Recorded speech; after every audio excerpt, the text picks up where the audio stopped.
Allora, rieccoci qua. Pasqualetti, doveva aggiungere qualcosa a quanto osservava Gabriel? Sì, io vorrei fare ancora un po' di autocritica nostra. 3 argomenti. Formazione. Sono tanti soldi che vengono investiti nella formazione. Noi a Padova ci siamo dati una regola, perché se questa formazione, dove viene investito questi soldi, abbiamo dei feedback per capire Quello che cosa chiedevo rende io, questa quello che le chiedevo. formazione, perché non possiamo continuare a investire nella formazione e non riuscire a percepire se dà un risultato. A capire se è gradita, se No, serve, se va modulata se viene diversamente. investito dei denari, Certo. e sono denari di tutti, Ma credo non solo a Padova, credo in generale questo deve noi essere facciamo formazione, ma pretendiamo alla direzione dell'Ascom di Padova che ci dia i risultati, cioè che risultati dà la formazione. Sì. Questo è fondamentale, perché se no continuiamo a fare le cose senza misurare la redditività che ha.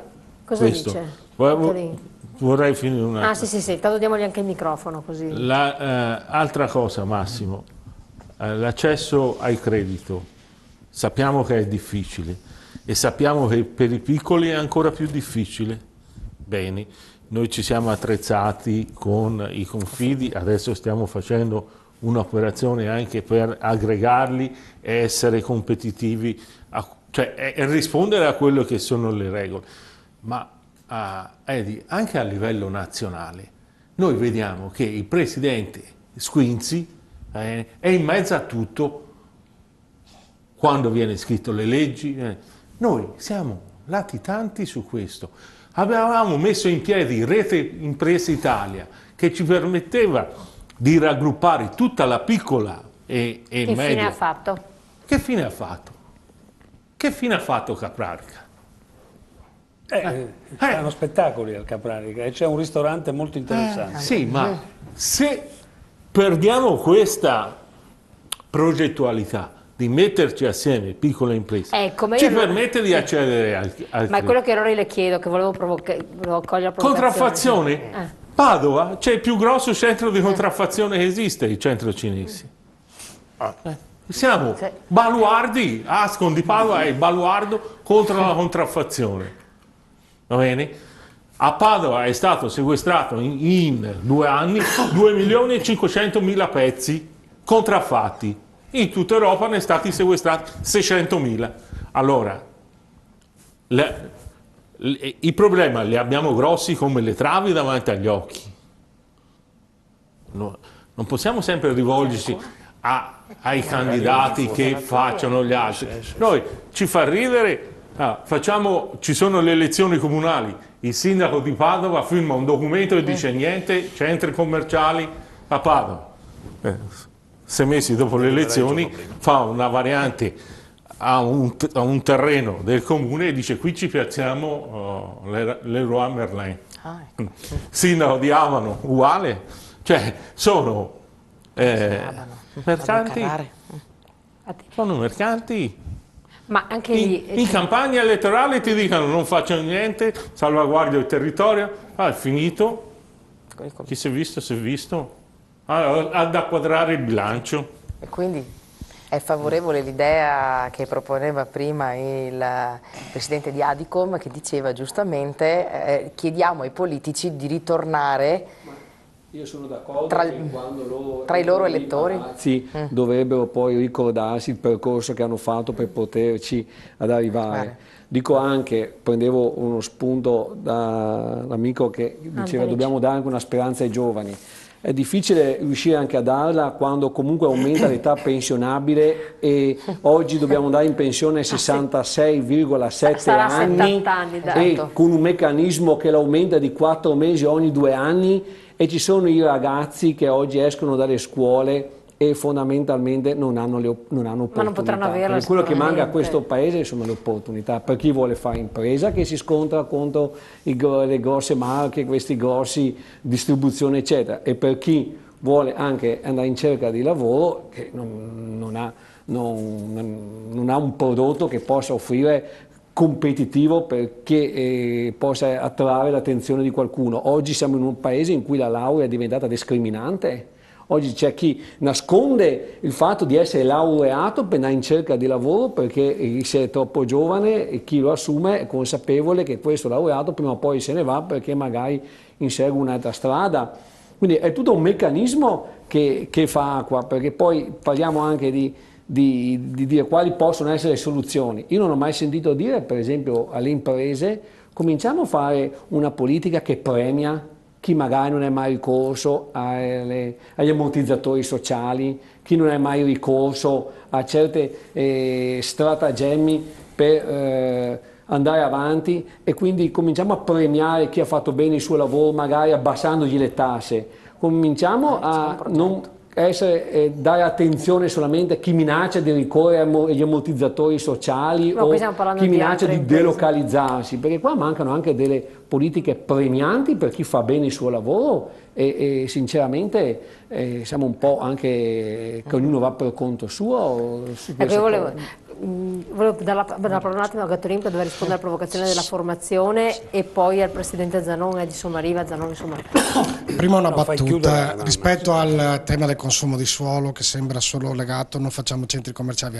No, è anche una politica generale di visione del sistema, perché noi non riusciremo mai ad abbassare le tasse finché continueremo a consumare questo suolo, perché un ettaro urbanizzato, secondo una ricerca fatta poco tempo fa da un'università tedesca in occasione dell'anno internazionale del consumo di suolo 2015, dice che un ettaro occupato, urbanizzato, costa mediamente, anche quando sarà dismesso, anche quando ci sono i capannoni, 6.400 euro al comune per la gestione, per tutta la drenatura delle acque, via. Per cui ogni volta che viene fatto un intervento di questo tipo, per cui modificato irreversibilmente uno strato di suolo, un ettaro che contiene 3.800.000 litri di acqua, riesce ad asciugare e a drenare nel terreno, fino a quando non diciamo che questo tipo di scelta avrà comunque un impatto a proposito di sostenibilità per le tasse future per i prossimi 20 anni pari a X euro, cioè, questo vuol dire che noi non riusciremo mai a battere le tasse, perché ogni volta i provvedimenti vengono fatti tenendo presente solo l'istante o l'interesse a breve, anche non l'interesse personale di qualcuno, proprio l'interesse immediato del comune per fare la scuola via. Poi nel tempo i cittadini che verranno, giovani e quant'altro, dovranno, allora noi dobbiamo invertire questa tendenza.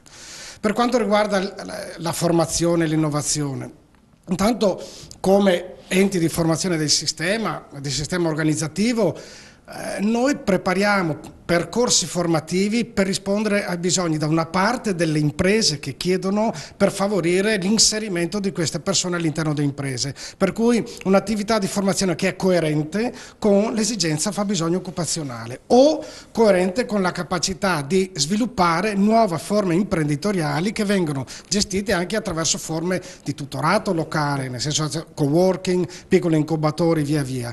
Il terziario, secondo la Commissione europea, ancora su un'analisi fatta comunque 2 anni fa, dovrebbe assorbire circa l'80% delle nuove forme di lavoro per i giovani. I giovani, l'80% troveranno posto in queste aree, in questi sistemi, soprattutto per le fasce. Allora è su questo che dovremmo investire, perché una politica lungimirante vuol dire ragionare green economy, sostenibilità, sono i fattori chiave per lo sviluppo, per il nostro sistema. Si investe lì, si decidono lì, anche le attività di formazione nelle diverse modalità che possono esprimersi non solo contesto aula via, devono essere orientate per dare un vero serio sviluppo, anche perché un giovane che ha fatto un percorso di 13 anni tra la scuola materna all'università costa mediamente allo Stato dai 150 ai 160.000 euro.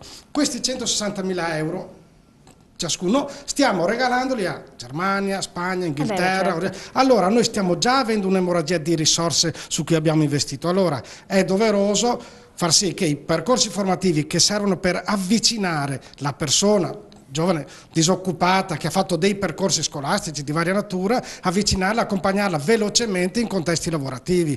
Questo deve essere un impegno prioritario. La Regione Veneto ha confermato quasi 800 milioni di risorse per i prossimi 7 anni, noi chiederemo di essere molto attenti e vigili perché queste risorse siano date per realizzare quei percorsi formativi sia per i giovani sia per chi opera all'interno delle imprese che siano realmente coerenti con le esigenze. Le regole ci sono, percorsi formativi ne devono dare alla fine del percorso un'occupazione coerente pari al 70% dei giovani che sono stati inseriti. Quando sono stati monitorati, sono stati verificati e chi non ha raggiunto questo dovrebbe non avere la possibilità di richiedere ulteriori risorse, altrimenti diventa più questi finanziamenti più al servizio degli enti di formazione che nascono ogni piè sospinto rispetto ai giovani, e lo stesso anche per gli imprenditori, per la formazione fatta per chi opera all'interno del lavoro. C'è un obbligo naturale oggi, quello di formarsi continuamente, nessuno di noi può evitare questo. Ma bisogna trovare anche un sistema premiale, come diceva. E allora questo, difatti, anche nell'attività, anche un sistema premiale che va dal lavoratore all'impresa, che permetta di accedere con più facilità e velocità a quegli strumenti di finanziamento che gli permettono di far crescere e di avanzare nell'impresa. Queste sono le cose su cui dovremmo lavorare. Edison Marino. Sì, volevo un po' riprendere un concetto iniziale. Noi abbiamo fatto questa operazione del manifesto perché abbiamo detto all'inizio abbiamo una visione. Ora, giustamente si è detto i giovani. Se ci hanno ascoltato alcuni giovani, soprattutto nella parte finale con le demoralizzazioni ragionevoli sia del Presidente Pascoaletti che del rappresentante dei consumatori, un giovane scappa. Ora, no, ma adesso Barbierato darà una... Aspetta. Allora, chiariamo alcune cose.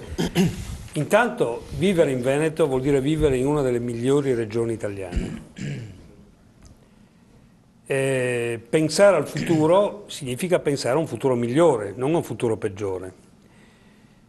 Allora, l'industria manifatturiera può pensare in un futuro migliore se diventa più competitiva perché deve reggersi sull'export. Un terziario di mercato può sperare in un futuro migliore se riesce a soddisfare il mercato interno, cioè i consumatori che risiedono, a parte i turisti stranieri o quelli che vengono. Allora, per fare questo, l'interesse del terziario di mercato è che l'economia nel complesso del Veneto migliori, non solo nelle provvidenze per l'industria manifatturiera come che ragionano altri settori.